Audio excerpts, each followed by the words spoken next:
Nagmontar na ang Task Force Davao kung TFD ug Riverine Patrol Base sa Davao River. Sa eksklusibong interview sa Araman Davao, kang Task Force Davao Commander Colonel Darren Comia nagsugod na og patrolya ang gipang deploy niya nga team og speedboat sa Davao River, silbing pagpalig-on pa sa seguridad sa Davao City kontra terorismo ug kriminalidad. Naniniwala ako na very vulnerable ang Davao City sa pamamagitan ng pagdaan dito sa Davao River through Davao Gulf.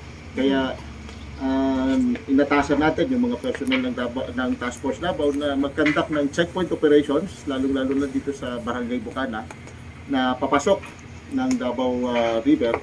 And continuously mag-patrol sila along Davao River.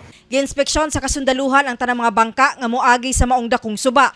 Nakig-koordinar usab sila sa uban pang law enforcement units para mas mapadali ang pagresponde ug ma-ensure ang safety and security sa palibot sa dakbayan. Kasama mo sa balita ug serbisyo publiko, Radyoman Aimee Genita, Tatak RMN.